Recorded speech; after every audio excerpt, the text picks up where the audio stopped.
السلام عليكم ورحمة الله. إن شاء الله النهاردة عندنا أفكار حلوة جدا من إعادة التدوير، وكلها أفكار مفيدة وقليلة التكلفة. يلا بينا كده نسمي الله ونبدأ مع بعض الفيديو نشوف هنعمل إيه. إن شاء الله كده أول فكرة مع بعض هنستخدم فيها أزايز الزيت. هاخد منها الجزء اللي حضراتكم شايفينه ده، قصيتها بالطريقة دي.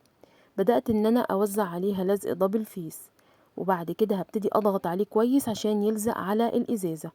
انا هستخدم ازازتين من ازايز الزيت، واهم حاجة في اي فكرة بنعملها من ازازة الزيت لازم أن تكون مغسولة كويس جدا. وزعت كده على الازازة بالطريقة دي وضغطت عليه، وبعد كده بدأت اشيل الورقة بتاعته. جبت عندي دبار الخيش او اي نوع خيط احنا عايزينه، وبدأت ان انا الف عليها الازازة بالطريقة اللي احنا شايفينها دي. كل ما بلف شوية ببتدي اضغط كده عليهم بايدي عشان اكد ان هم لزقوا تمام على اللزق، وبفضل امشي كده بنفس الطريقة لحد ما اوصل لجزء معين من الازازة. وقفت كده بالطريقة دي وما قصيتش هنا الخيط، زي سايباه زي ما هو. بدأت ان انا اجيب معايا دبار بس باللون اللي هو الاوفايت ده، وبدأت ان انا الف على بداية الازازة من فوق. هقف برضو لحد الجزء ده، وبعد كده هبتدي اقص الخيط واثبته، وبنمسح كده الطرف بتاعه عشان الخيط ما ينسلش. وهرجع اكمل لف خيط الخيش عادي جدا لحد ما اوصل بالطريقة دي. انا عملت الحركة دي عشان عايزة طرفين الخيط يتقابلوا مع بعض في نفس الاتجاه، ويبقوا قصاد بعض بالطريقة اللي احنا هنشوفها مع بعض دي. بعد كده هبتدي ان انا الف بقى برضو نفس الدبار الخيط على غطاء الازازة. لو لاحظنا ان انا عكسة في الالوان، مجهزة الازازة التانية عكس دي، يعني دي عكس دي في الخيط. هو نفس الخيط بس انا عكست. بعد كده جبت معايا هنا ده الشريط ذهبي، هدخل اللون الذهبي مع الالوان اللي انا مستخدماها، وبدأت ان انا كده هثبت كده في الاجزاء اللي هنشوفها مع بعض. هي فكرة حلوة وجميلة جدا وفي نفس الوقت بسيطة، ما فيهاش اي حاجة غير ان انا بس استخدمت فيها شوية من الخيط. بعد كده بلف برضو في الجزء اللي احنا شفناه مع بعض ده. انا استخدمت ازازة الزيت دي لان بصراحة عجبني شكلها مجسم كده، فحبيت ان انا استخدمها. ودي كده الجزء التاني. جبت عندي قطعة او قاعدة من الكرتون، وطبعا لازقين قطعتين من الكرتون فوق بعض، وبدأت ان انا اغلفهم بخيط او بقماش الخيش. وبدأت ان انا كمان الف نفس شريط التزيين اللي استخدمته في الازايز حوالين قطعة الكرتون دي، ومغلفينها من الناحيتين. بعد كده يعني القطعة دي على قد الازازتين بالظبط. وعندي كمان دايرة من الكرتون ومتغلفة برضو، وهقول لحضراتكم دي هنستخدمها في ايه. بعد كده بدأت ألزق الجزء الأول يعني الإزازة الأولى، وحطيت التانية جنبها عشان لما أنا عاملة القاعدة على قدهم بالظبط. وبعد كده هبتدي ألزق الإزازة التانية. هنحط مسحة من السيليكون من فوق، وبعد كده هنثبت على باقي السيليكون على الغطا بتاع الإزازة، وهبتدي إن أنا أثبتهم جنب بعض. دي عندي وردة، هبتدي كده اعملها من الخيط، هبتدي ان انا اثبتها كده في الوسط. حبيت ان انا اكسر الالوان اللي انا اشتغلتها، يعني هدخل فيها اللون التركواز. طبعا هنا بترجع حسب الذوق او زي ما انا عايزة. مجهزة فيونكتين صغيرين من الستان، وبدأت ان انا اثبتهم في الجزء اللي احنا شفناه ده. بالنسبة بقى لدايرة الكرتون دي انا هعمل غطا، يعني هعمل واحدة بغطا وواحدة هسيبها من غير غطا. يعني انا ممكن اعمل الفكرة من غير غطي خالص، وممكن اعمل الاتنين بغطي، وممكن اعمل واحدة وواحدة لا على حسب استخدامك للفكرة. وبدأت ان انا ركبت فيها كده خرزة عشان تديني اليد او المكان المقبض اللي هقدر افتح واقفل منه. اداني المنظر التحفة اللي احنا شفناه ده. ازازتين زيت عملنا منهم حاجة كده قيمة وشيك جدا، وفي نفس الوقت هنستفاد منها ونستخدمها في كذا استخدام. فيا رب تكون عجبت حضراتكم، واتمنى لو عجبتكم ما تنسوش اختكم باللايك، ولو الفيديو النهارده هنستفاد منه اتمنى تشيروه. ويلا بينا على الفكرة اللي بعد كده. الفكرة عندي اللي بعد كده انا هستخدم فيها علبة الصابون دي. جبتها كده وقصة معايا اجزاء من الستيكر. جبت هنا اول حاجة هبتدي اغلف القاعدة الاول بجزء كده صغير، بثبته واضغط عليه لحد ما يلزق معايا واخرج كل فقاعات الهواء اللي تحته. بعد كده قص جزء كمان على قد العلبة اللي انا مستخدماها، وبدأت ان انا الزقه وهلف العلبة بتاعتي كلها. برضو وانا بلزق بحاول بقدر الامكان نخرج كل الهواء اللي تحت الاستيكر عشان تديكوا شكل مظبوط. هنبتدي نغلف الغطا، العلبة دي حلوة، العلبة بغطاها هنغلفها، وهنبتدي برضو نشيل كده زي ما احنا شفنا الزيادات. هجيب بعد كده لزق الدبل فيس، وهبدأ ان انا كده الزقه في طرف العلبة من تحت على الاستيكر. جبت عندي خيط يناسب الاستيكر اللي انا مستخدماه، وبدأت ان انا هلف بس ايه الارتفاع او على قد اللزق اللي انا لزقته، يعني اللزق دوت 2 سنتي، هلف 2 سنتي من الخيط في القاعدة بتاعة العلبة كده بالطريقة اللي احنا شايفينها دي. تمام. ممكن طبعا نستغنى عن الخطوة دي، وممكن نعملها، ممكن نعمل بدلها شريط تزيين حسب طبعا الذوق.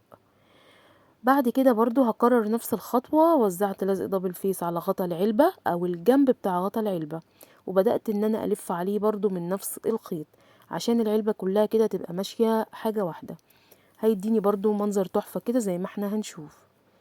عندي باقة كده صغيرة من الورد، ورد ده فوم، وعملنا الباقة دي قبل كده مع بعض، وبدأت ان انا ايه اركبها او الزقها على الغطا. ده كده شكل العلبة النهائي، فكرة منظم هايل جدا نقدر نحتفظ بيه بأي حاجة احنا عايزينها. فيا رب يكون عجب حضراتكم. يلا بينا نشوف مع بعض الفكرة اللي بعد كده. الفكرة اللي بعد كده انا هستخدم فيها ازايز اللي هي الحاجة الساقعة او الازايز المية الغازية. بدأت كده ان انا جبت ازازتين، وان انا هبتدي ان انا اجيب اي برضو هنا خيط انا عايزاه او اي لون يناسبني، وبدأت ان انا اوزع معايا سيليكون على الازازة، وهبتدي ان انا الف جزء معين من الازازة بس. انا هنا مستخدمة خيط المكرمية باللون النبيتي، نقدر نستخدم اي نوع خيط متوفر عندنا. خلصت الجزء اللي احنا شفناه مع بعض ده، وبعد كده بدأت ان انا اجيب معايا خيط مكرمية بس مطلي بالذهبي، وبدأت ان انا الفه حوالين رقبة الازازة بس الجزء الاولاني ده. كررت نفس الخطوة في الازازة التانية. بعد كده هبدأ ان انا الزق الازازتين جنب بعض بالطريقة دي. جبت عندي دبار ده اللي هو الخيط اللي هو الاوف وايت ده، يعني ليه سمك حلو كده، فانا حبيت ان انا استخدمه في الفكرة بتاعتي. انما احنا لو حابين نستخدم اي خيط تاني ممكن جدا. بدأت بقى ان انا كده ايه هنمشي واحدة واحدة، بنوزع سيليكون في كل مكان بنلزق فيه الخيط. وبعد كده ببتدي ان انا الف جزء جزء كده بالطريقة اللي احنا هنشوفها مع بعض دي. برضو هي فكرة لذيذة وبسيطة، ان شاء الله تعجب حضراتكم، ومش هتاخد منكم برضو حاجة الا شوية خيط بس. افكار كلها ان شاء الله النهاردة مفيدة وعملية هنستفاد منها، من حاجات كتير احنا بنرميها لا احنا هنستغلها ونستفاد بيها، ونطلع منها بافكار حاجة كده شياكة وتحفة تنفعنا في البيت بإذن الله. زي ما احنا كده شايفين بكمل لف بالطريقة دي لحد ما اوصل لاخر الازايز بتاعتي. وطبعا كل دوت بنحط سيليكون وبنلزق، يا اما عن طريق لزق الدبل فيس، ممكن برضو نمشي بنفس الشكل. جبت عندي شريط ذهبي، وبدأت ان انا احدد بيه الازايز بتاعتي من فوق في الطرف، وبعد كده هبتدي ان انا ايه اقفل برضو بالطريقة اللي احنا شايفينها دي. جبت عندي هنا كمان، جبت يعني ده الخيط ده عامله ضفيره من نفس خيط المكرميه النبيتي اللي انا استخدمته، من 3 اطراف ضفرناها عادي جدا، وبدات ان انا هلفها برضو احدد بيها الطرف الازايز من تحت. هيديني برضو شكل كده لطيف وحلو وديكور جميل ان شاء الله. عندي هنا بقى فيونكة حبيت ان انا اضيفها باللون النبيتي برضو معمولة من شريط الستان، وده كده الشكل النهائي للفكرة. نقدر نحط فيها بقى باقات من الورد، سواء ورد موجود عندنا او اي نوع ورد احنا عايزينه. اداني المنظر الجميل ده، حاجة بسيطة وجميلة. اتمنى بجد تكون عجبت حضراتكم. اتمنى برضو ما تنسوناش باللايك. يلا بينا نشوف مع بعض الفكرة اللي بعد كده. الفكرة اللي بعد كده انا هستخدم فيها علبة السردين او العلب المعدنية. قصة هنا اجزاء من الفوم اللي هو لونه بني، او طبعا لان انا هعمل شغل بالخشب فيناسب الشغل اللي انا عاملاه. قصة شرايط، وبدأت ان انا الزق كده الاطار بتاع العلبة من جوه، وبعد كده لزقت القاعدة، وبعد كده هبتدي الزق برضو القاعدة من بره، وهلف برضو شريط كمان حوالين الاطار بتاع العلبة من بره. يبقى احنا كده غلفناها بالفوم من جوه ومن بره. جبت عندي الأعواد الخشبية، وبدأت كده اخد ارتفاع مثلا 5 سنتي 6 سنتي على حسب ما انا عايزة الارتفاع بتاع العلبة، وبدأت ان انا كده اقص كده اجزاء بالطريقة اللي احنا شفناها دي. مجهزة طبعا هنقص شوية كده، وهنبدأ ان احنا ايه نلزق بيهم أو نلزق الفكرة بتاعتنا. بوزع عادي جدا، وأنا بلزق بسيب مسافات صغيرة، يعني هنقول مسافة نص سنتي ما بين كل عود والتاني. وبدأت ان انا اوزع السيليكون والزق زي ما احنا شايفين، وفي الخطوة دي السيليكون يكون معايا سخونيته كويسة. خلصت العلبة بتاعتي بالشكل ده، وبعد كده لزقت لزق دبل فيس حوالينها تاني من بره. هبتدي ان انا اجيب معايا خيط الخيش الرفيع، وهبتدي ان انا الفه كده يعني حوالين الاعواد الخشبية لحد ما اوصل للارتفاع بتاع اللزق اللي انا لزقته. حلو. هيديني برضو كده حاجة بسيطة، هنعمل زي حاجة كده زي سبت ورد لذيذ وحلو، ممكن ينفع للمطبخ، هيبقى شكله حلو جدا ولذيذ. طبعا هنقدر نحط فيه اي ورد بلاستيك عندنا، هيديني منظر حلو ان شاء الله. خلصت بالشكل ده، اداني المنظر اللي احنا شفناه ده، ثبت لذيذ جدا. عندي هنا كمان باقة من الورد برضو عاملاها من الفوم، وهبتدي ان انا اثبتها كده في الطرف من تحت. ممكن لو حابين ان احنا نحط شريط تزيين هنا برضو حسب الذوق، بالطريقة اللي انتوا تحبوها نقدر ننفذ بيها الفكرة. خلصت كده، وزي ما تعودنا مع بعض بقيت مشيت كده بالولاعة على خيط الخيش، وده كده يعتبر الفكرة بتاعتي خلصتها. عملت حاجة، يعني عملت حاجة من لا شيء، خامات يعتبر مفيش خامات. هنحط بقى فيها الوردة ونشوف شكلها مع بعض، وده كده الشكل النهائي. يا رب تكون عجبتكم. معايا الفكرة الأخيرة، ودي عندي قارورة زيت، خدت منها الجزء اللي في الوسط ده شكله مختلف شوية، هنطلع منه بفكرة. خدت الجزء بتاعي حطيته على قطعة من الكرتون، وبدأت ان انا اخد الدوران بتاع الازازة. هبتدي ان انا هغلف ببواقي قماش متوفرة عندي، هغلف من الاتجاهين بالطريقة اللي احنا شفناها مع بعض دي. انا برضو بعمل فكرة ثبت بس لذيذ جدا. هبتدي دلوقتي كده، غلفتها خلاص، جبت عندي بقى الازازة.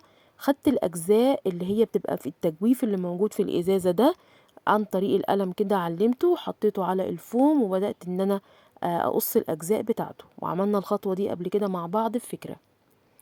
باقي بقى المكان اللي هو متجوف دوت، قصة برضو شرايط رفيعة من الفوم، وهبتدي ان انا الزق في كل مكان شريط من الفوم. بس هعمل شريط ذهبي وشريط احمر بالطريقة اللي احنا هنشوفها مع بعض دلوقتي. زي ما احنا شايفين افكار كلها النهاردة بسيطة وسهلة جدا. عملنا 5 افكار مع بعض، كلهم اسهل وابسط من بعض، وتكلفتهم يعتبر حاجات بسيطة وما تذكرش. ان شاء الله تستفادوا من فيديو النهاردة وتنفذوا الافكار.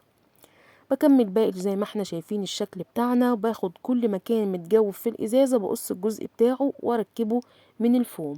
طبعا برضو نقدر ننسق الالوان بالطريقة اللي احنا نحبها. قصة شريط من الفوم بدأت ان انا الزقه في اطراف الازازة من فوق ومن تحت، عشان خاطر تديني المنظر التحفة ده.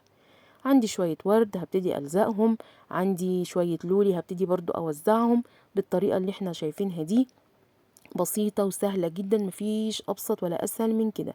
أنا عجبني الجزء ده لأن فكرته يعني شكله مميز جدا. وده برضو عندي ده شريط الاسترس البسيط بتاعنا، وزعته من فوق ومن تحت. هنبتدي بقى نركب القاعدة بتاعة العلبة الأول، وبعد كده هبتدي أضغط عليها لتحت شوية وأحط السيليكون. أنا بعمل كده لأن الإزازة فيها شكل مضموم كده، فمكانش هينفع نعمل الخطوة دي إلا بالطريقة دي. تمام. في نفس الوقت ما نكترش الشمع. اداني الشكل ده. جبت هنا عندي دي كده زي يد جردل، غلفتها بالفوم، وبدأت ان انا كده اثبتها في مكانها زي ما احنا شايفين، وبرضو لزقت عليها شريط من الاستراس بتاعنا البسيط ده. جبت كمان معايا وردتين من الفوم، وهبتدي ان انا اثبتهم على اليد. عملنا فكرة ثبات لذيذ، نقدر على فكرة نقدمه هدايا تحفة جدا، مميز وحلو. وممكن كمان نحتفظ بيه بأشياء للبنوتات، حلو جدا يحطوا فيه الأغراض الخاصة بيهم، التوك والحاجات اللي زي كده. فكرته حلوة وبسيط وسهل. عملنا النهاردة أفكار يعتبر من لا شيء.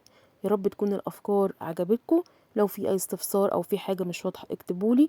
ما تنسوناش باللايك، والسلام عليكم ورحمة الله وبركاته.